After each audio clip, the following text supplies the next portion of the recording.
Ayşe Efzan relax, Ayşe Efzan relax, Ayşe Efzan relax. حوصله وسات، حوصله وسات، حوصله وسات، حوصله وسات، حوصله وسات، حوصله وسات، حوصله وسات، حوصله وسات. دا ټول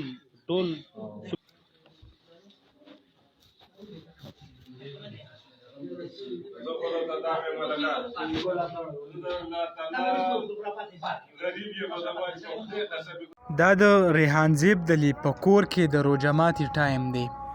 زمونږ په کورونو کې چې د روژه ماتي ټایم وي نو کم ماشومان چې دي هغه راغونډ شي، یعنې یو د خوشحالۍ ماحول جوړ وي. او د ریحان زیب د په کور کې چې کم دی دا حل جوړ دی، چا ظالم چې کم دی د هغو کور وران کړی دی، نو الله تعالی دې د هغه ظالمانو کور هم وران کړي څوک چې د چا کور رانوي. تاسو ته به یاد وي چې د ریحان زیب تقریبا د میاشت نه سیوا ټایم وشو او تر اوسه پورې د هغې د قاتل چې دی هغه پته نه لګي.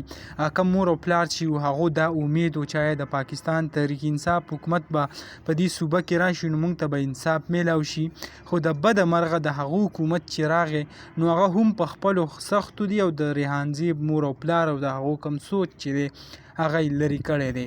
نو دا وخت چې کم دی تاسو کومه ویډیو چې وکته د هغې په کور کې چې کم د روژه ماتي یعنې د یو غم ماحول پکې جوړ و چې پلار یو سایډ ته ژړل، ترونه بل سایډ ته ژاړي، او اخر په دې باندې حیران دي چې آیا زمونږ کم زوی چې و ریحان زیب چې و کم چې د پښتنو دپاره د باجوړ دپاره کم هواز اوچته و، حیران په دې دي چې اخر په څه وجه او چا مړ کو. نو کم د ریحان زیب په حوالې سره کم دا نوي کم اپډیټ یا د هغو قاتلانو په حوالې سره هله نه دي راغلي، نو چې کله هم راتله نو زه به کوشش کوم چې تاسو سره هغه په دې چینل باندې هغه شیر کوم. نو دغه د روژه ماتي کومه ویډیو چې وه په سوشل میډیا ډېر زیات گردش کو، ما غوښته چې تاسو سره هغه شریک کړم او تاسو هم وګورئ چې آیا په هغه کور کې دا وخت څه حل دی. نو دغه لنډه شان ویډیو او دغه معلوماتو تاسو سره هم شریک کړه. انشاءالله بلې ویډیو کې میلاویږو. الله حافظ.